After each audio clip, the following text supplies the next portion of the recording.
El cardenal más temido del Vaticano fue detenido en seco, no por una orden del Papa, ni por un documento oficial, sino por un joven guardia suizo que se negó a ceder. No levantó la voz, no usó la fuerza, solo dijo una frase: no puedo permitirle el paso.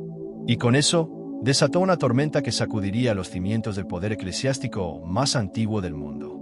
¿Qué clase de secreto había detrás de ese portazo silencioso? ¿Qué verdad intentaba colarse en el cónclave más importante del siglo XXI? Y, sobre todo, ¿quién era ese guardia que prefirió arriesgarlo todo antes que traicionar su conciencia? Esta no es una historia común. Es un testimonio real sobre integridad, tradición y el valor de mantenerse firme cuando todo te empuja a retroceder. Quédate con nosotros hasta el final y prepárate para conocer la elección papal más inesperada de nuestra era. Si te apasionan las historias que combinan fe, tensión moral y decisiones que lo cambian todo, suscríbete ahora al canal, comenta desde qué país nos ves y comparte tu opinión al final. Y ahora, acompáñame, porque todo comenzó con un golpe seco en la puerta del cónclave. El golpe resonó con una fuerza que hizo eco por todo el corredor de mármol. La pesada puerta de bronce del aula del cónclave, cerrada desde el amanecer, tembló bajo el impacto de un puño envuelto en púrpura. Los vitrales proyectaban figuras de santos sobre el suelo, pero en ese instante, todo lo sagrado pareció suspenderse. Un cardenal había golpeado la puerta como si estuviera exigiendo entrar en el trono de Dios. «Exijo entrar. Soy un elector del Altísimo», rugió con voz áspera el cardenal Giacomo Serretti, de 64 años, su rostro encendido por la furia, los ojos chispeando con la rabia de quien no está acostumbrado a ser detenido. Su anillo cardinalicio brillaba bajo la luz de las lámparas antiguas como una amenaza más que una insignia. Frente a él, inamovible como una estatua de granito, estaba el cabo Elías Baumann. Tenía 26 años, con una presencia que desmentía su juventud. Su postura era recta, la alabarda suiza en vertical junto a su costado, su rostro sereno, pero con una tensión contenida que lo atravesaba como una corriente eléctrica. No era el gesto desafiante de un rebelde, sino la firmeza silenciosa de alguien que ha entendido que su deber no se discute, se cumple. Los ojos de Serretti se estrecharon. «¿Quién eres tú para impedirme cumplir con mi deber sagrado?», escupió, dando un paso más cerca, hasta que solo los centímetros de la pica ceremonial los separaban. Elías no respondió de inmediato. La sala, custodiada por las cámaras discretas del Vaticano y testigos en silencio absoluto, esperaba su reacción. Un movimiento en falso, y ese instante se convertiría en escándalo global. Un movimiento correcto, y se escribiría historia. No era la primera vez que un cardenal discutía el protocolo, pero esta vez era diferente. No solo por el personaje, sino por lo que se había gestado en las sombras durante semanas. Giacomo Serretti no era un cardenal cualquiera.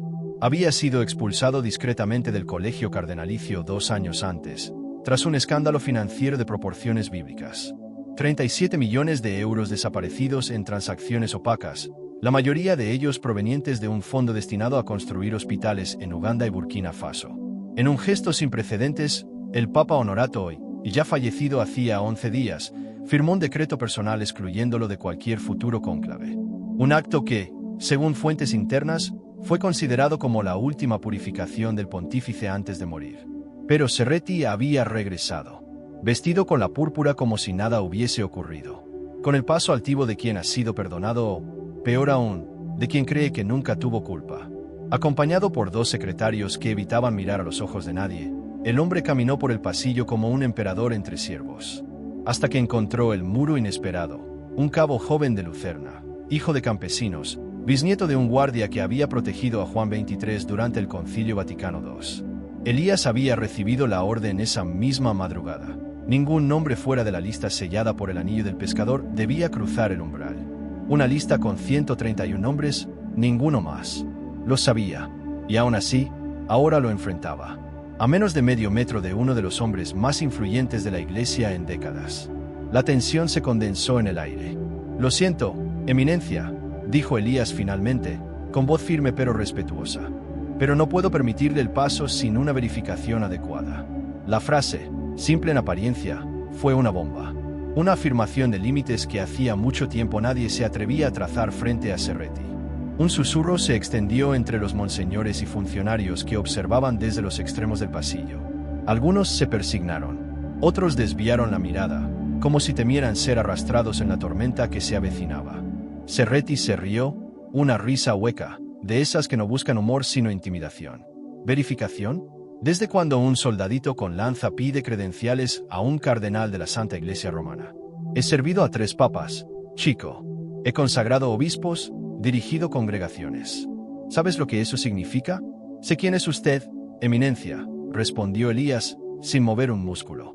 Y sé también que su nombre no figura en la lista oficial firmada por su santidad Honoratoi. Tengo órdenes explícitas. La furia de Serretti se hizo palpable. Dio un paso más y golpeó de nuevo la puerta con el puño, el sonido resonando como un trueno entre los frescos de Miguel Ángel. Esto es una conspiración. Bramó. Un intento de silenciarme. Una traición a la tradición apostólica. Elías mantuvo la postura. No bajó la mirada. No retrocedió. Y entonces, sin previo aviso, el cardenal extendió su brazo y empujó el hombro de Elías con una fuerza seca, más simbólica que física, pero lo bastante visible para que todos lo vieran. Fue en ese momento cuando todo se congeló. No porque hubiese violencia. La Guardia Suiza ha sido entrenada precisamente para no responder impulsivamente, sino porque nadie, ni siquiera en las épocas más oscuras del Vaticano, había presenciado algo así en un momento tan sagrado. Un cardenal, excomulgado de facto, intentando forzar su entrada a un cónclave, enfrentado por un cabo que no portaba poder, solo principios. Elías dio un paso atrás, no por miedo, sino para marcar el límite. Luego levantó la mano lentamente, y en un movimiento que no se había ejecutado en más de 2 siglos, activó con su dedo índice un pequeño botón oculto en la base de su alabarda. Una alarma silenciosa se disparó, conectada a la sala del comandante y al teniente de protocolo. En menos de 30 segundos, los pasos acelerados de supervisores resonaron en la distancia. Pero Elias no desvió la mirada de Serretti. Sus ojos azules, casi helados, no mostraban odio ni ira, sino algo mucho más perturbador para un hombre acostumbrado a la obediencia absoluta: convicción. Una convicción que venía no de reglamentos, sino de siglos de juramento familiar, de lecciones aprendidas al calor del fuego, de un rosario heredado con sangre. Una convicción que decía: aquí se detiene la corrupción, aunque esté vestida de púrpura. Y así, en una mañana cualquiera en el corazón del Vaticano, la puerta del siglo XXI no fue abierta por el poder, sino sellada por el coraje silencioso de un joven guardia que decidió decir no. Elías Baumann no nació con una lanza en la mano, pero desde que tenía uso de razón, supo que algún día la sostendría. Creció en un pequeño pueblo de montaña en el cantón de Uri, Suiza central, donde el silencio de las cumbres nevadas solo era interrumpido por las campanas de la iglesia y el crujido de la leña en invierno. En su casa, la fe y el deber no eran conceptos abstractos, eran herencia. Su bisabuelo, Wilhelm Baumann, había sido uno de los guardianes que escoltó al Papa Juan XXIII durante el Concilio Vaticano II. Había estado presente durante los días de tensión, cuando la Iglesia decidía entre aferrarse al pasado o abrirse al mundo moderno. En una vieja caja de madera, Elías solía encontrar las cartas que Wilhelm enviaba a su esposa desde Roma, escritas con una caligrafía firme y contenida, describiendo con detalle cómo protegía no solo al pontífice, sino también el alma del cambio. Su abuelo, Marcus, fue testigo silencioso de los primeros viajes papales en avión, del atentado frustrado contra Pablo VI en Manila, y de los años de plomo en Europa. Y su padre, George, había estado asignado al círculo más cercano del Papa Juan Pablo II, incluso el día que Aliaca apretó el gatillo en plena plaza de San Pedro. Fue él quien sacó al pontífice herido del papamóvil, con las manos manchadas de sangre y la mirada firme. Nunca hablaba de aquello, salvo una vez, en la que le dijo a su hijo: el uniforme que vestimos no está hecho de tela, está hecho de promesas. A los 17 años, Elías decidió enlistarse en el ejército suizo, como lo habían hecho las generaciones antes que él. Pero no tomó el camino fácil. Se unió a las Fuerzas Especiales de Reconocimiento, el Detachement 10, donde durante 3 años fue entrenado como francotirador, paracaidista y experto en operaciones de infiltración. Aprendió a sobrevivir en climas extremos, a mantener la calma bajo fuego, y a tomar decisiones éticas en escenarios sin reglas claras. Allí descubrió algo inesperado, que la fuerza no está en los músculos, sino en la mente que los guía. Después del servicio, cuando la mayoría de sus compañeros buscaron contratos en seguridad privada o se marcharon a Oriente Medio como consultores militares, Elías tomó una decisión que sorprendió incluso a su padre. Pidió el ingreso en la Guardia Suiza Pontificia. Ya no se necesita valentía en Roma, le dijeron algunos. Eso es turismo con uniforme. Pero Elías no lo veía así. Para él, servir en el Vaticano no era un trabajo, era continuar la historia de su sangre. Cuando llegó a Roma a los 22 años, fue uno de los pocos aspirantes que ya hablaban perfectamente italiano, alemán, francés y latín eclesiástico. Había pasado los 2 años anteriores estudiando historia de la Iglesia y teología en la Universidad de Friburgo. No porque se lo exigieran, sino porque sentía que sin comprender lo que defendía, su presencia sería vacía. Fue durante su juramento solemne, frente al Papa Honorato, y cuando entendió la magnitud de lo que había elegido. El Santo Padre, un hombre de rostro austero pero mirada luminosa, lo observó largo rato antes de decirle en voz baja: «Tu deber no es proteger mis huesos, sino lo que representamos. Luz frente a la sombra. No olvides eso». Esa frase se quedó con él como una espina sagrada. Cada vez que se levantaba antes del alba para patrullar los pasillos del Palacio Apostólico, cada vez que custodiaba en silencio una audiencia diplomática donde se decidían alianzas invisibles, pensaba en esas palabras. Elías no era popular entre algunos de sus compañeros. No porque fuera altivo, sino porque era incómodamente íntegro. No participaba de los rumores ni del cinismo de los veteranos que veían todo como rutina. En cambio, escribía un diario personal donde anotaba cada día lo que había aprendido sobre fe, justicia y obediencia. Una vez, uno de los supervisores lo sorprendió leyendo documentos antiguos sobre el motu proprio de Benedicto XVI. «¿Para qué estudias eso?», le preguntó. Elías respondió: «Para no ser un soldado ciego». A los 24 años fue ascendido a cabo. Y fue entonces cuando su padre, durante una visita en Roma, le entregó algo que había sido guardado por 3 generaciones: un rosario de plata ennegrecida, con cuentas de madera oscura, que Wilhelm había tallado a mano durante la Segunda Guerra Mundial. Se lo puso en la palma con una sola frase: «Si alguna vez dudas entre lo que se ordena y lo que es correcto, escucha esto». El rosario no hacía ruido, pero su presencia pesaba en el bolsillo izquierdo del uniforme como un recordatorio constante de que la fidelidad no siempre se mide en obediencia, sino en verdad. Esa herencia silenciosa, que no aparecía en los registros oficiales ni en los informes del Vaticano, era lo que le había dado a Elías la fuerza para mantenerse firme aquella mañana frente a Giacomo Serretti. No había sido valentía espontánea. Había sido el eco de siglos, la suma de vidas entregadas a algo más grande que ellas mismas. Mientras el cardenal lo empujaba y la tensión crecía como una cuerda tensa a punto de romperse, Elías no pensó en su carrera, ni en su rango, ni en la amenaza de represalias. Pensó en Wilhelm, en Marcus, en George. Pensó en ese rosario callado y en las palabras del Papa Honorato.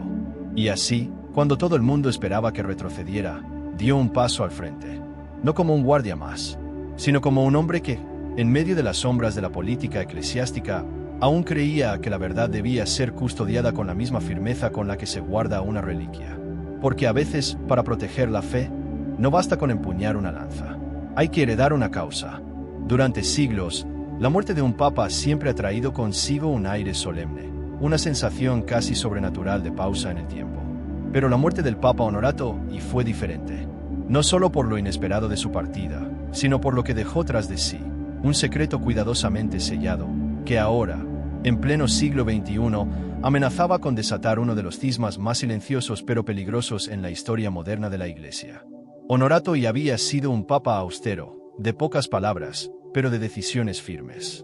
Elegido entre murmullos de escepticismo por su origen humilde, nacido en la periferia de Marsella, hijo de un obrero portuario y una enfermera, supo ganarse el respeto incluso de sus críticos más acérrimos.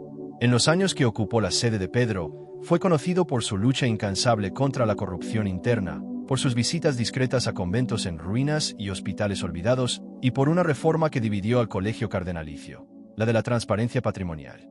Lo que pocos sabían es que, durante los últimos meses de su vida, cuando su salud comenzó a deteriorarse, Honorato había convocado discretamente a 3 hombres de su confianza más absoluta: el cardenal africano Jean-Baptiste Montanga, el teniente suizo Heinrich Berger y Monseñor Ludovico Antonelli, secretario de los archivos secretos. En una reunión celebrada al amanecer en la Domus Sanctae Martae, el Papa había pronunciado una frase que resonaría días después como una profecía: «Cuando mi voz se apague, que hable mi firma». Aquel mismo día, en presencia de los 3 testigos, el Papa Honorato firmó un documento que sería sellado con el anillo del pescador, lacrado con cera roja y depositado en una caja de plomo dentro del archivo reservado del Vaticano. El contenido era simple, pero devastador. una lista oficial de los 131 cardenales válidamente autorizados para participar en el próximo cónclave. Y, en letras grandes, subrayado con su puño, una indicación inequívoca, excluido de forma permanente, Giacomo Serretti. Esa decisión no fue impulsiva. Durante más de un año, el Papa había encabezado una investigación silenciosa, sin fanfarria, sobre el paradero de 37 millones de euros destinados a obras benéficas en África. El dinero había desaparecido entre intermediarios, fundaciones pantalla y cuentas ocultas en Luxemburgo. Aunque los nombres involucrados eran varios, uno brillaba por encima del resto: el cardenal Serretti, quien en ese entonces dirigía la Congregación para la Economía de la Santa Sede. Las pruebas eran contundentes. Y sin embargo, el escándalo nunca llegó al público. ¿Por qué? Porque Honorato creía, firmemente, que el castigo verdadero no era la humillación pública, sino la privación del poder. No es necesario destruir la reputación de un hombre si puedes quitarle la oportunidad de seguir corrompiendo lo que debe ser sagrado, le dijo en privado al cardenal Montanga. Pero la muerte del Papa complicó todo. Apenas 11 días después de su funeral, la plaza de San Pedro lucía silenciosa, pero no vacía. Bajo la solemnidad exterior, dentro de los muros del Vaticano, hervía una inquietud que ni las campanas ni los rezos podían acallar. En las oficinas del archivo secreto, el teniente Berger retiró la caja sellada y la entregó personalmente a la Secretaría de Estado, acompañado por un notario vaticano. El pergamino fue extraído, verificado y distribuido a los miembros clave de la organización del cónclave. Fue entonces cuando surgió el primer signo de alarma. Algunos cardenales comenzaron a murmurar: ¿por qué no está Giacomo? ¿Dónde está su nombre? Otros, más audaces, hablaron directamente de injusticia y venganza póstuma. Uno incluso llegó a decir, en voz baja pero clara: Honorato murió con resentimiento en el corazón. No todos sabían lo que había detrás, y algunos lo sabían demasiado bien. La noche anterior a la apertura oficial del cónclave, en una sala lateral de la capilla de San Martín, Berger reunió a los comandantes de la Guardia Suiza. Esta es la lista oficial, dijo mostrando el documento, ya encuadernado y autenticado. Y aquí están las instrucciones. Solo los que figuren aquí podrán cruzar las puertas del cónclave. Nadie más. Ninguna excepción. Hizo una pausa. Sus ojos, aunque fríos como el acero, revelaban la gravedad del momento. Sobre todo si ese alguien, añadió con voz grave, fue expresamente excluido por decisión del Santo Padre. El ambiente se tensó. Un cabo levantó la mano con timidez. ¿Y si intenta entrar de todos modos? Berger lo miró largo rato antes de responder. Entonces recordarán su juramento. Y el silencio de este documento, dijo señalando el sello papal, será más fuerte que cualquier grito de autoridad. Porque no servimos al cardenalato. Servimos a la verdad. Lo que nadie sabía en ese momento es que Serretti ya había aterrizado en Roma. Lo había hecho en un jet privado desde Niza, acompañado por 2 asistentes de su círculo más fiel.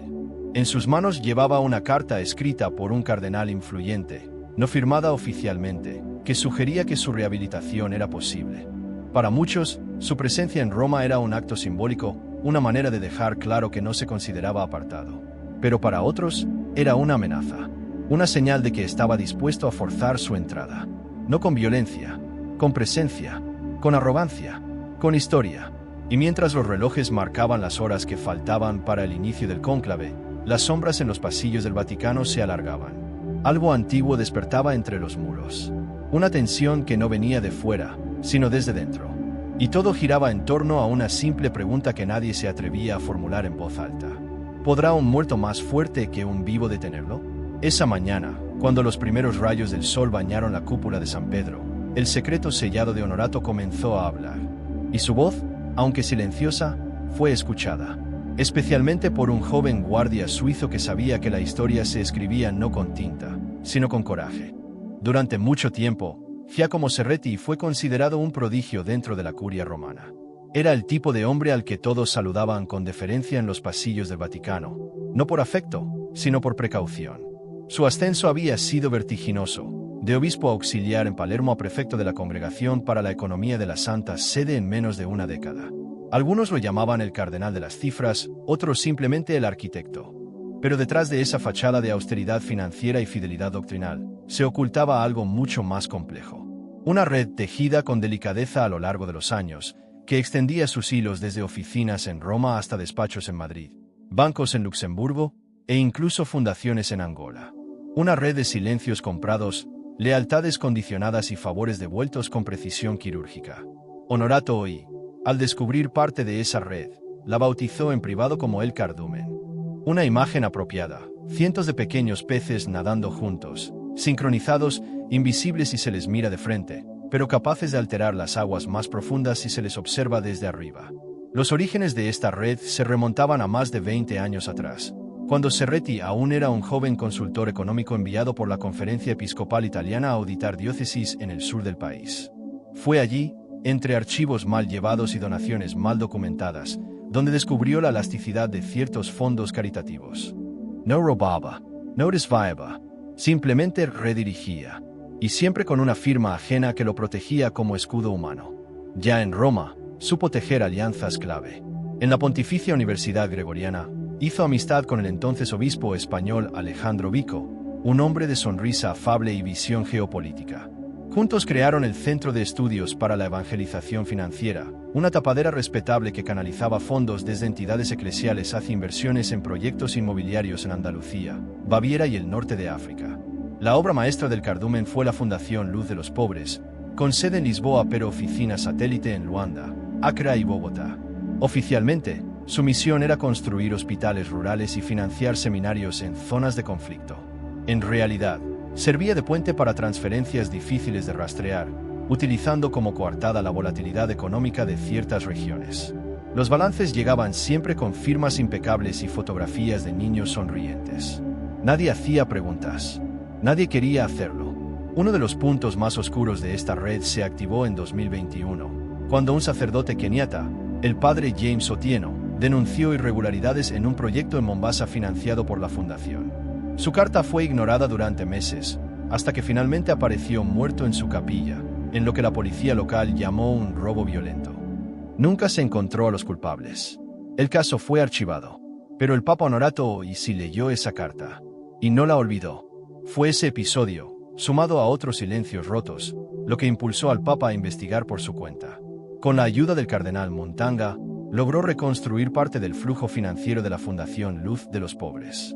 La cifra final era escalofriante, más de 37 millones de euros desviados en menos de 5 años, muchos de ellos provenientes de donaciones hechas por diócesis pequeñas de América Latina y África. Pero más perturbador aún era lo que la red representaba, no solo un mecanismo de enriquecimiento personal, sino una estructura de influencia política. Serretti, con su aire de tecnócrata místico, había posicionado obispos afines en diócesis clave, promovido a teólogos conservadores y financiado discretamente medios católicos que defendían una visión dura del papado. Algunos lo veían como el restaurador necesario, otros como una sombra al acecho. Y sin embargo, tras ser apartado del colegio cardenalicio, Serretti no desapareció. Siguió moviéndose entre sombras. Sus allegados en la curia filtraban documentos, influenciaban opiniones y preparaban el terreno para un regreso silencioso. Sabían que, en política eclesiástica, el olvido es más fácil que el perdón, y que una presencia constante basta para imponer una narrativa. Un mes antes del cónclave, Serretti había aparecido discretamente en una recepción diplomática en Florencia. No llevaba sotana púrpura, sino un traje oscuro con un pequeño pin dorado en forma de cruz. Allí, según testigos, conversó durante más de 1 hora con un nuncio apostólico de Europa del Este y un ministro portugués de cooperación internacional. Nadie lo detuvo. Nadie lo cuestionó. Era como si su caída nunca hubiera ocurrido. Y lo más preocupante no era su audacia, sino el silencio cómplice que lo rodeaba. Varios cardenales, especialmente aquellos que habían recibido fondos para restauraciones, publicaciones o seminarios, evitaban pronunciarse. Algunos incluso insinuaban que el decreto de Honorato Oi había sido excesivo o influido por prejuicios ideológicos. Dentro del Vaticano, ese silencio se sentía como una niebla espesa. Los pasillos se llenaban de rumores. Un archivero encontró una nota anónima en su escritorio. No abras puertas que no se deben abrir. Una secretaria de la Secretaría de Estado fue trasladada sin explicación. Y el teniente Berger, al recibir un sobre sin remitente con documentos privados filtrados, comprendió que el cardumen seguía nadando. En silencio, pero con dirección clara. Esa mañana, cuando Giacomo Serretti se presentó ante la puerta del cónclave, no venía solo. Traía detrás de sí el peso de una red invisible, tejida con la paciencia de quien no necesita romper muros, porque sabe infiltrar las grietas. Y al otro lado de esa puerta esperaba algo que su red no había previsto. Un joven con una lanza ceremonial y una conciencia demasiado bien formada como para dejarse arrastrar por las corrientes. Elías no durmió bien la noche anterior al cónclave. Aunque su rostro mantenía la serenidad entrenada durante años, en su interior se libraba una batalla silenciosa. Sabía que el día siguiente no sería como los anteriores. Algo en la atmósfera del Vaticano lo presagiaba. El murmullo nervioso entre los encargados de protocolo, los pasos apurados en los pasillos normalmente tranquilos, las miradas que evitaban cruzarse. La muerte del Papa Honorato y había dejado un vacío. Pero más que eso, había dejado preguntas sin respuesta. A las 5 en punto de la mañana, como era costumbre, Elías entró en la capilla de San Martín para su oración diaria.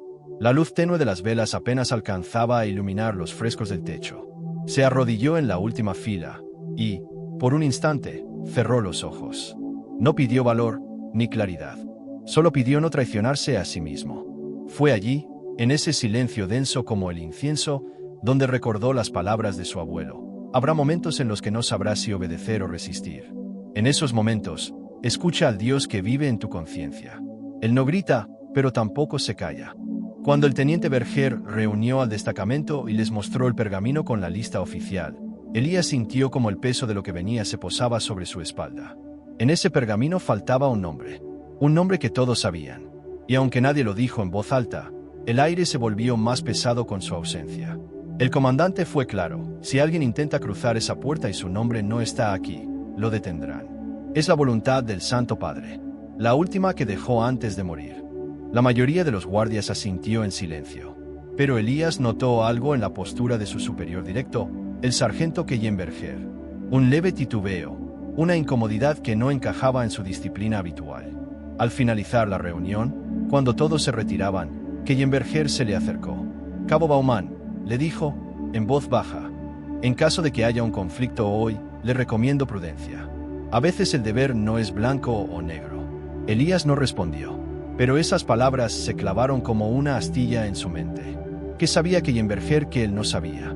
A las 8 en punto, mientras los cardenales comenzaban a llegar, Elías tomó posición frente a la entrada principal del aula del cónclave. Su mirada recorría cada rostro, cada gesto.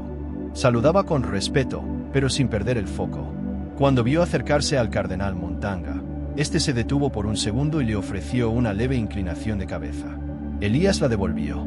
No hacían falta palabras. Entonces, ocurrió lo inesperado. Un asistente del sargento Kellenberger le entregó un sobre cerrado. Era una orden escrita, sellada con el escudo de la Secretaría de Estado. En su interior, solo una frase: permitir el paso del cardenal Giacomo Serretti si se presenta con vestimenta oficial. Validado por la comisión extraordinaria. El corazón de Elías se detuvo por un instante. Miró el papel. Lo leyó una segunda vez. Lo giró. No tenía firma del cardenal decano. N.I. del Camerlengo. Solo un sello que, en teoría, podía ser auténtico, pero que no estaba entre los canales oficiales que habían sido anunciados en la reunión esa misma mañana.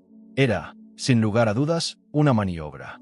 Durante unos segundos, sintió el impulso de obedecer, de evitar el conflicto, de no exponerse, pero entonces metió la mano en el bolsillo interior de su uniforme y rozó el rosario de su bisabuelo. La madera, pulida por el tiempo, estaba tibia, como si le hablara, y recordó al Papa Honorato y diciéndole en una audiencia privada: tu deber no es protegerme, es proteger lo que representamos. Recordó a su padre, cuando le puso el rosario en la mano: tu juramento no tiene testigos, pero tiene peso. Recordó a su abuelo, señalando las montañas desde la ventana de su casa: los principios, como esas cumbres, no se inclinan con el viento. Elías sabía que esa orden no era legal, y más aún, sabía que obedecerla sería una traición al mandato más sagrado que había jurado cumplir. Entonces tomó una decisión: rasgó el sobre en dos. Luego, con una calma que le sorprendió a sí mismo, lo dobló y lo colocó dentro del bolsillo lateral de su pantalón, como una prueba que podría mostrar después. Y se mantuvo en su puesto. 20 minutos después, Giacomo Serretti apareció en el corredor. Lo hizo con la altivez de quien nunca ha sido detenido, con la seguridad de quien está acostumbrado a que las puertas se abran solas. Su sotana púrpura era impecable, su anillo cardinalicio relucía como una amenaza de oro. Se acercó a la entrada y, sin decir palabra, extendió la mano como si fuera a bendecir a Elías. Pero Elías no se arrodilló, ni se movió. Simplemente dijo: «Lo siento, Eminencia. Antes de permitir su ingreso, debo verificar su nombre en la lista oficial de electores». Fue en ese instante cuando el mundo se detuvo. Porque no era una pregunta, ni una súplica, era una afirmación que contenía todo lo que Elías era. Su formación, su historia, su fe, su juramento invisible. Y frente a eso, ningún sello falso, ningún rango, ningún poder temporal podría imponerse. Sereti frunció el seno. Se inclinó hacia él con voz baja, cargada de veneno. «¿Sabes lo que estás haciendo, muchacho?». Elías sostuvo su mirada sin parpadear. «Sí, Eminencia», respondió. «Estoy cumpliendo con mi deber». Y en ese instante, comprendió algo esencial: que las grandes decisiones no se toman entre multitudes ni bajo reflectores. Se toman en el silencio del alma, cuando uno elige ser fiel a lo que es justo, aunque eso signifique quedarse solo. El pasillo retumbó con un silencio que no era vacío, sino denso, como si los muros centenarios del Vaticano contuvieran el aliento. Todos lo vieron, todos lo sintieron. El momento en que Giacomo Sereti, vestido con todo el esplendor de un príncipe de la iglesia, extendió la mano en un gesto que era más que protocolar. Era una exigencia velada. Y todos vieron cómo Elías Baumann, el joven guardia suizo, se mantuvo inmóvil. No hubo gritos, no hubo violencia, pero en esa quietud se libraba una batalla de fondo. Una lucha entre dos formas de entender la iglesia, una basada en el poder y la otra en la fidelidad. Entre una sotana púrpura condecorada y un uniforme austero que simbolizaba siglos de servicio silencioso. «Lo siento, Eminencia», repitió Elías con voz serena. «No puedo permitirle el paso». Durante una fracción de segundo, pareció que el mundo entero había dejado de girar. Los funcionarios que se encontraban cerca, algunos cargando carpetas con papeles rituales, otros simplemente cruzando de una sala a otra, se detuvieron. Un monseñor dejó caer sin querer su misal. Nadie se agachó a recogerlo. Todos esperaban el próximo movimiento. Sereti parpadeó. Su rostro, que durante años había aprendido a controlar cualquier gesto, se tensó apenas. Su labio inferior tembló con una ira contenida. Dio un paso más, acortando la distancia entre ambos. «He participado en 3 cónclaves, joven», dijo en un susurro grave. «Fui consejero personal del Santo Padre». «¿Tú vas a detenerme?». Elías no respondió de inmediato. Pero su cuerpo habló. Enderezó aún más la espalda, plantó los talones sobre el mármol frío y giró levemente la alabarda, no en posición defensiva, sino como una línea simbólica entre la historia que quería irrumpir y el futuro que aún estaba por escribirse. Entonces, Sereti lo empujó. No fue un golpe fuerte, ni violento, pero fue lo suficiente para hacer que Elías retrocediera medio paso. Un gesto de autoridad rota, un intento de dominar con el cuerpo lo que ya no podía controlar con títulos ni con papeles. Ahí fue cuando sucedió lo impensable. Elías no respondió con fuerza, no alzó la voz, no empuñó su lanza. Lo que hizo fue mucho más radical. Dio un paso adelante. Uno solo. Pero ese paso fue suficiente para cortar la tensión como un cuchillo. El cardenal quedó frente a él, con el aliento entrecortado. «En nombre del juramento que presté ante Dios», dijo Elías, con voz clara, «y del deber que heredé de mi familia, no puedo permitirle el paso, Eminencia. Esta puerta no se abrirá por temor, ni por presión. Solo por la verdad». Las palabras flotaron en el aire como campanas invisibles. Resonaron no solo en los oídos, sino en las conciencias. Porque aunque estaban dichas en voz baja, su eco era irrefrenable. Una funcionaria del protocolo soltó una exclamación ahogada. Un obispo joven, oculto detrás de una columna, se santiguó. En una sala adyacente, alguien cerró con cuidado la tapa de una laptop. Ya no había necesidad de registrar nada más. El momento había hablado por sí mismo. Sereti intentó recomponerse. Miró alrededor, como buscando apoyo. Pero lo que encontró fueron miradas esquivas, ojos que evitaban el contacto, rostros tensos. Entonces, como una sombra surgida de las piedras mismas del Vaticano, una voz surgió desde el fondo del pasillo. «No, Eminencia». El silencio fue sustituido por un murmullo de sorpresa. Desde la penumbra emergió la figura del cardenal Jean-Baptiste Montanga. Su sotana blanca contrastaba con la oscuridad del fondo. Caminaba lentamente, apoyado en un bastón de madera tallada, pero su voz no titubeaba. «Lo que termina hoy», dijo, con tono solemne, no es la carrera de un guardia. Es el tiempo en que el poder se disfrazaba de derecho. El cabo Bauman no actúa solo. Él cumple con la última voluntad de su santidad Honorato y...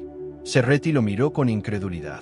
Durante años, había subestimado a Montanga, considerándolo un idealista africano sin peso real en el juego curial. Pero ahora, ese hombre se erguía frente a él como un testigo incómodo de su caída. Desafiar esa orden, continuó Montanga, no es desafiar a este joven, sino al propio Papa, aún después de su muerte. Una nueva oleada de silencio se extendió. Esta vez, no era el silencio del miedo, sino el del reconocimiento. El del instante en que todos comprenden que algo más grande está ocurriendo. Serretti bajó la mirada por un segundo, pero no se rindió. Apretó los labios y giró sobre sus talones. A paso lento, pero firme, comenzó a alejarse por el pasillo, como un general derrotado que se niega a mostrar la herida. Elías lo siguió con la vista, sin mover un músculo. Su pecho subía y bajaba lentamente, como si acabara de salir de una tormenta emocional. Pero su mirada seguía firme. Y cuando el cardenal desapareció de la vista, fue entonces cuando se escuchó lo más impactante de todo, el murmullo de un aplauso. Uno solo, tímido, luego otro, y otro más, hasta que el eco del mármol fue invadido por un aplauso contenido, respetuoso, pero profundo. No era una celebración, era una señal de que alguien, por fin, había dicho lo que todos temían decir. Y en ese aplauso, Elías no escuchó su nombre, escuchó el eco de su juramento. Porque a veces, el silencio no es ausencia, es testimonio. Y en esa mañana cargada de tensión, fue el silencio, y no la fuerza, lo que gritó la verdad. Durante siglos, los muros del Vaticano han contenido secretos, decisiones, intrigas y redenciones. Pero lo que ocurrió esa mañana en el umbral del aula del cónclave no se quedó entre paredes de mármol y vitrales. El eco de aquel gesto silencioso, la negativa firme de un cabo suizo a un príncipe de la Iglesia, comenzó a resonar mucho más allá de los pasillos vaticanos. Como una gota en un lago quieto, las ondas se expandieron, y lo que era un incidente interno se convirtió, en cuestión de horas, en un juicio público a puertas abiertas. Apenas pasaron 30 minutos desde que el cardenal Giacomo Serretti abandonó el corredor principal, cuando el primer mensaje cifrado llegó a los teléfonos de los periodistas acreditados en la sala de prensa. El contenido era escueto, tensión en entrada del cónclave. Guardia suizo detuvo a Serretti. Posible escándalo. Nadie sabía aún los detalles, pero bastó esa chispa para que las cámaras se encendieran. En la plaza de San Pedro, varios corresponsales interrumpieron transmisiones programadas para lanzar última hora. El periodista de TVE miró a su camarógrafo y dijo en voz baja, «Esto va a estallar». Y no solo en Roma. En menos de 2 horas, hashtags como **almohadilla guardia de la verdad **y almohadilla Bauman vs Serretti ** comenzaron a viralizarse en redes sociales. Las imágenes filtradas por un funcionario del protocolo, que, sin romper ninguna regla, había activado la cámara de seguridad de su tablet, mostraban claramente el momento en que Serretti empujaba al joven guardia. La imagen de Elías firme, con la lanza vertical, el rostro sereno, y el cardenal girando bruscamente, se convirtió en un símbolo. Muchos la compararon con pinturas clásicas de mártires que enfrentaban a emperadores. Pero el juicio más importante no fue el de las redes. Fue el que se desató dentro de los propios muros vaticanos. En una sala lateral del Palacio Apostólico, los miembros del Consejo de los Asuntos Económicos, algunos de los cuales habían tenido estrechos vínculos con Serretti, fueron convocados de urgencia. El cardenal decano había pedido una revisión inmediata del decreto de exclusión firmado por el Papa Honorato para verificar su autenticidad y vigencia. La respuesta llegó en menos de 1 hora. El documento era auténtico, sellado con el anillo del pescador, y no había sido anulado por ningún acto posterior. La tensión aumentó cuando el teniente Berger fue citado por el comandante de la Guardia Suiza, coronel Heinrich Berger. Elías fue llamado también, esta vez no como sospechoso, sino como testigo. El encuentro no fue formal, pero sí decisivo. «Cabo Bauman», le dijo el coronel con tono firme, «toda Roma habla de usted. Algunos lo ven como un héroe, otros como un imprudente. ¿Está dispuesto a sostener lo que hizo frente al colegio cardenalicio si se le solicita?» Elías no vaciló. «Mi coronel, no hice nada extraordinario. Solo cumplí una orden, una que estaba firmada por el Papa. Y si tuviera que hacerlo otra vez, lo haría». Berger asintió en silencio. Pero había algo más. Sobre su escritorio, reposaba un sobresellado con cera blanca. El remittente, Camerlengo del Vaticano. El contenido era claro y lapidario. Asterisco: las acciones del cabo Baumann han sido registradas como ejemplares. No habrá sanción ni revisión. El colegio lo considera un servidor fiel del mandato papal. Asterisk. La noticia se filtró esa misma tarde, y lo que era ya un escándalo se transformó en una toma de posición. Empleados del Vaticano, desde jardineros hasta secretarios de oficina, comenzaron a enviar mensajes de apoyo anónimos a la Guardia Suiza. Gracias por recordarnos que la Iglesia no es de los poderosos, decía uno. Este chico nos devolvió el alma, decía otro. En las cocinas del Vaticano, donde rara vez se hablaba de política interna, se oían debates sobre moral, deber y fe. Un cocinero senegalés, con más de 30 años en el Vaticano, dijo con voz emocionada: «Hoy me siento parte de algo que vale la pena». Pero no todos estaban satisfechos. En los círculos más conservadores, algunos cardenales comenzaron a cuestionar el precedente. ¿Y si mañana cualquier guardia decide interpretar órdenes según su conciencia?, se preguntaban. ¿Dónde queda la autoridad de los príncipes de la Iglesia?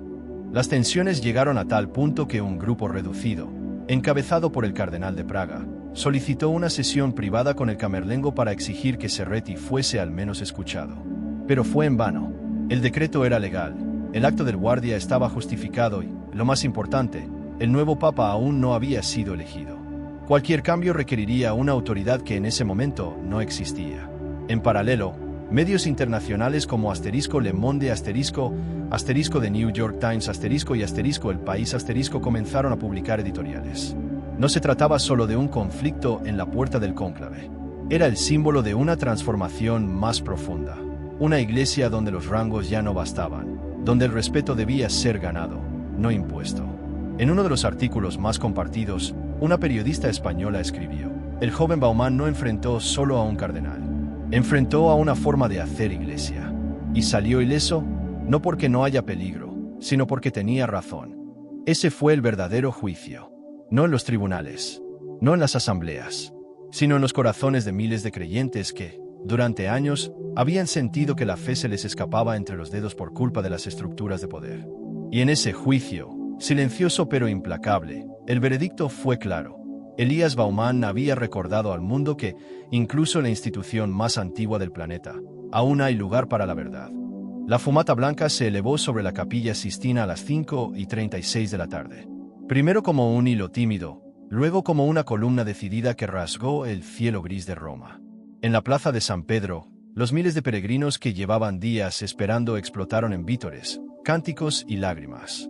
Pero dentro del Vaticano, donde el eco de cada voto aún resonaba en los muros del cónclave, la emoción era mucho más contenida. Porque lo que acababa de ocurrir no era solo una elección papal, era una declaración de principios. El nombre que había surgido tras 5 rondas de votación no estaba en ninguna predicción. No aparecía en las listas de papebels, ni era mencionado en los corrillos diplomáticos. Cuando el cardenal decano anunció el nombre con voz solemne, muchos se miraron con asombro, otros con alivio, y unos pocos con desagrado apenas disimulado. Asterisk habemus papam, el cardenal Jean-Baptiste Montanga. Asterisk. El nuevo papa era africano. De Congo, hijo de un agricultor y una catequista. Había estudiado teología en Ruanda y luego filosofía moral en Lyon. Durante años, trabajó en misiones en zonas de conflicto y fue secuestrado en 2 ocasiones por grupos paramilitares. Nunca dio entrevistas, nunca pidió cargos, pero cada vez que hablaba en las reuniones del sínodo, el silencio se hacía a su alrededor como si Dios mismo prestara atención. Montanga era también el hombre que había alzado la voz para defender a Elias frente a Serretti. El mismo que había citado las palabras de Honorato y cuando todos callaban. Y el único que, durante el cónclave, había pedido que se incluyera una lectura del decreto papal sobre la exclusión de Serretti antes de comenzar la primera votación. Una petición que incomodó a muchos, pero que marcó el tono moral de las deliberaciones. Lo que no sabían los fieles que celebraban en la plaza era que la elección de Montanga fue, en muchos sentidos, consecuencia directa de lo ocurrido en la puerta del cónclave. El gesto de Elías, al impedir el paso del cardenal caído en desgracia, no solo había demostrado obediencia, había revelado una herida abierta, el abismo entre la autoridad legítima y el poder heredado. Dentro de la Capilla Sistina, los cardenales votaron no solo con la cabeza, sino con la conciencia sacudida. Algunos confesaron después, en conversaciones privadas, que nunca habían sentido el peso de la elección con tanta claridad como aquella vez. No podíamos elegir solo a un buen administrador, dijo uno de ellos. Necesitábamos un pastor que sanara la vergüenza. Cuando Muntanga apareció por primera vez en el balcón, el mundo lo recibió con sorpresa. Su voz era baja, casi tímida, pero su mirada era intensa. No hizo gestos teatrales. No levantó los brazos. Solo dijo: hermanos y hermanas, estoy aquí no porque sea digno, sino porque se necesita paz. Paz. Una palabra sencilla, pero cargada de una fuerza inusitada tras semanas de tensiones, rumores y filtraciones. En sus primeras palabras, agradeció a su predecesor Honorato por enseñarnos que la verdad no es enemiga de la misericordia. Y luego, hizo algo que nadie esperaba. Pidió un minuto de silencio. Por quienes han sufrido injusticia dentro de esta misma casa, dijo. Por aquellos que fueron fieles a su conciencia cuando era más fácil callar. Fue entonces cuando muchos comprendieron que no hablaba solo de los mártires del pasado, sino de un joven que aún custodiaba los escalones de la basílica, con una alabarda en la mano y una historia que ya era leyenda. En los días siguientes, el nuevo papa tomó decisiones que confirmaron su dirección. Mantuvo a solo 4 prefectos de los dicasterios anteriores. Nombró a 3 cardenales menores de 65 años provenientes de diócesis rurales. Y en su primer motu proprio, anunció la creación de una oficina para la transparencia apostólica, con el objetivo de revisar cada contrato financiero firmado en los últimos 15 años. Pero su acto más comentado ocurrió en privado. 3 días después de su elección, mientras paseaba por los jardines vaticanos al amanecer, pidió ser acompañado solo por el comandante de la Guardia Suiza. Al llegar a la fuente de San José, se detuvo y dijo: «Quiero ver al cabo Elias Bauman». Esa tarde, el joven fue convocado a la biblioteca apostólica. No se le dio explicación. No se le anticipó nada. Cuando entró, vio al nuevo papa sentado frente a una mesa de madera tallada, sin más compañía que un breviario y una foto antigua del papa Honorato, y Muntanga lo miró en silencio durante varios segundos. Luego se levantó, caminó hacia él y le extendió la mano. «Gracias», dijo simplemente. Elías intentó hablar, pero las palabras no salieron. «No todos los días un guardia enseña al Vaticano lo que significa servir», añadió el Papa, con una sonrisa tenue. «Pero usted lo hizo. No con gritos, con firmeza, no con fuerza, con verdad». Elías bajó la mirada, avergonzado por el peso de tanta atención. Pero el Papa, con delicadeza, colocó sobre su hombro la misma mano que había tocado las cicatrices de soldados, enfermos y pobres durante décadas. «La Iglesia necesita hombres así», dijo. «No solo en los altares, sino en las puertas, donde se decide si la fe es un símbolo o un acto». Y esa noche, cuando el mundo dormía con un nuevo pastor al frente, Elías se arrodilló en la misma capilla donde había jurado proteger al pontífice. Pero esta vez no rezó por fortaleza. Rezó por humildad, porque sabía que había sido testigo de algo más grande que él mismo, y que su decisión, nacida del silencio y la lealtad, había ayudado a cambiar el curso de la historia. El Vaticano, con sus muros milenarios, ha visto pasar emperadores, guerras, concilios y reformas. Pero en el alma silenciosa de sus pasillos, pocas veces se recuerda a los guardianes anónimos que sostienen su dignidad con gestos simples. Elias Bauman nunca buscó ser uno de ellos. Y sin embargo, terminó convirtiéndose en símbolo de una nueva era, no por lo que dijo, sino por lo que eligió no permitir. Han pasado algunos meses desde la elección del Papa Jean Baptiste y Roma ha retomado su ritmo pausado, y las rutinas vaticanas han vuelto a su orden ceremonial. Sin embargo, algo profundo cambió. No es solo la transparencia en los informes financieros. Es la atmósfera, la forma en que se saluda a los empleados en los pasillos, la manera en que un jardinero levanta la cabeza al pasar un cardenal. Es como si el coraje de un solo joven hubiese restaurado, aunque sea por un tiempo, el alma de un sistema que había olvidado cómo escuchar a su conciencia. Elías sigue en su puesto. No fue ascendido ni promovido. Lo pidió él mismo. No quiere tratos especiales. Lo único que aceptó fue una carta escrita a mano por el nuevo papa, que guarda con el mismo cuidado con el que lleva el rosario de su bisabuelo. En ella, el pontífice le escribió: «Los escudos más firmes de la fe no están hechos de acero, sino de integridad». Con la autorización del comandante Berger, Elías comenzó a dar charlas breves a los nuevos reclutas. No se trata de técnicas de defensa, ni de normas protocolares. Son conversaciones al final del día, cuando la luz cae sobre los jardines del Vaticano y los muchachos se sientan a beber agua y compartir historias. Elías les habla de Honorato hoy, del día del cónclave, pero sobre todo les habla del momento en que uno se queda solo frente a su decisión. La verdadera lealtad, dice, comienza cuando nadie te ve. Un día, uno de los reclutas le preguntó si alguna vez sintió miedo. Elías se quedó en silencio. Luego respondió, no del carnal, ni de las consecuencias. Mi miedo era otro, el de mirar atrás y saber que había fallado a mi padre, a mis abuelos, a Dios. El miedo más grande es ese, vivir sabiendo que no tuviste el valor de hacer lo correcto. La historia del guardia que dijo no se ha vuelto leyenda entre los empleados vaticanos. En las clases de ética en la Academia Pontificia, se analiza como ejemplo de discernimiento moral. Incluso se rumorea que un guionista italiano está escribiendo un libreto inspirado en el incidente, aunque Elías ha pedido que no utilicen su nombre. Pero su influencia va más allá de los muros de Roma. Jóvenes seminaristas de América Latina y África escriben cartas agradeciendo su gesto. Una profesora de teología de Bogotá le dedicó un artículo académico. Y una madre alemana que perdió a su hijo en un atentado envió una nota sencilla. Gracias por recordarnos que aún hay quienes se levantan sin odio. Una tarde, mientras custodiaba la entrada a la residencia papal, un niño que visitaba con sus padres se le acercó tímidamente. Tendría unos 8 años, ojos grandes y una cruz de madera colgando del cuello.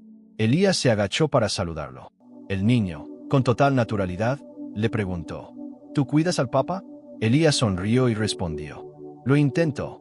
El niño lo miró con seriedad infantil. Yo también quiero cuidar cosas buenas cuando sea grande. Esa noche, Elías escribió en su diario, asteriscos y solo por eso valió la pena. Entonces no tengo dudas. Asterisk, porque lo que comenzó como un acto solitario de deber, terminó siendo una semilla. Y como toda semilla que cae en tierra fértil, su fruto no se mide en fama ni en aplausos, sino en el despertar silencioso de otras conciencias. La Guardia Suiza ha existido por más de 500 años. Ha resistido guerras, saqueos, atentados. Pero hoy enfrenta otro tipo de batalla, la del alma. La tentación de convertirse en simple decoración. De olvidar que bajo el uniforme vive un ser humano con criterio, fe y deber. Elías, con su ejemplo, ha recordado a todos que ser guardia no es custodiar muros, sino proteger lo invisible, la verdad, la justicia, la esperanza. Y tú, que has llegado hasta aquí, tal vez también tengas una puerta que custodiar. Tal vez no sea la del Vaticano, ni lleves una alabarda. Pero en tu día a día hay decisiones. Momentos en que puedes ceder, callar o elegir lo fácil.